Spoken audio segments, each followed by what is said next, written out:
Subscribe to our channel by clicking the subscribe button. Click the bell button and enjoy the latest uploads from our channel. Now student, the question second is the base of an equilateral triangle which side 2a lies along the y-axis. एक equilateral triangle है जिसका base जो है उसकी length कितनी है 2a और वो y-एक्सिस पर लाई करता है such that the midpoint of the base is at origin. इस तरह से लाई कर रहा है कि मिड पॉइंट पर वो मिड पॉइंट जो है वो ओरिजिन पर लाई करता है, यानी ओरिजिन के ऊपर की लेंथ और नीचे की लेंथ सेम है, तो टोटल लेंथ अगर 2a है तो ऊपर कितना होगा ओरिजिन के a, नीचे कितना होगा वो भी a लेंथ होगी.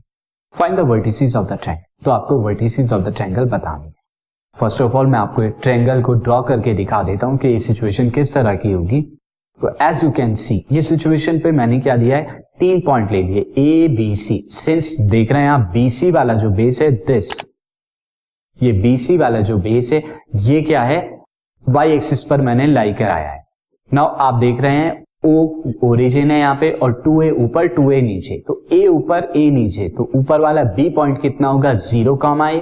जब लेंथ a है y एक्सिस पर लाई कर रहा है तो x की वैल्यू 0 होगी और लेंथ a है तो 0 है. नीचे की तरफ का कोऑर्डिनेट c क्या हो जाएंगे 0 माइनस a.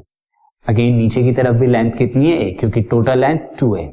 नाउ अब a के आपको कोऑर्डिनेट बताने, तो a के कोऑर्डिनेट दो तरह से पॉसिबल है. हो सकता है a क्या हो y एक्सिस के राइट साइड में जो कि मैंने बनाया हुआ है, या फिर a पॉइंट क्या हो y एक्सिस के लेफ्ट साइड में हो. ये भी सिचुएशन पॉसिबल हो सकती है. तब दोनों केसेस में आपको ये a के कोऑर्डिनेट बताने होंगे. ना उसके लिए सिंपल स्टूडेंट यहां पर ये रहेगा कि a के कोऑर्डिनेट क्या होंगे. मान लिया अगर मैं यहां कोऑर्डिनेट ले लेता हूं x, दिस इज x, तो ये पॉइंट कितना हो जाएगा x, 0. तो ये वाला पॉइंट एग्जैक्टली मैंने क्या किया रिवर्स साइड पे बनाया है, तो ये पॉइंट कितना होगा -x, तो इसके कोऑर्डिनेट कितने हो जाएंगे -x, 0.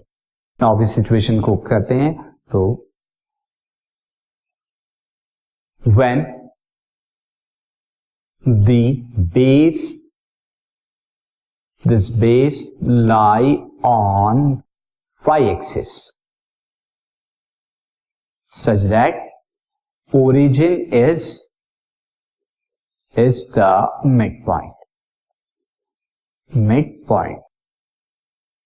So therefore say point A, point B and point C are the vertices of base है, and therefore it implies that therefore B के कोऑर्डिनेट में क्या लिख रहा हूं 0, a and C के कोऑर्डिनेट क्या हो जाएंगे 0, -a. Now let coordinate of coordinate of a क्या होंगे वो +-x, 0 होंगे, +-x, 0. नाउ इक्विलेटरल ट्रायंगल का दो तरीके से आप एरिया निकाल सकते हैं. एक तो आपको पता है कि इक्विलेटरल ट्रायंगल का एरिया क्या होता है √3/4 इंटू साइड स्क्वायर. तो एक तो मैं यहां पर ले लेता हूं area of triangle ABC is equal to √3/4 into side square, और साइड कितनी है 2a का स्क्वायर. और दूसरा क्या हो सकता है हाफ बेस इंटू हाइट करके. तो बेस यहां पर कितना है, बेस की लेंथ है 2 है और हाइट कितनी है, हाइट अगर आप देखें तो x के बराबर है. अब वो x क्या हो सकता है, दोनों तरफ हमारे यहाँ पे पॉसिबल है, तो मैं पहले इसे x ही ले लेता हूं, लेकिन लेंथ वाइज ले रहे हैं तो इसे x ही लेंगे.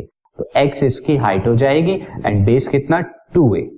ना अब अगर आप दोनों को ही नहीं रखें तो दिस इंप्लाइज दैट √3/4 इंटू 2 का a का square is 4a² by 2a into 2a into x.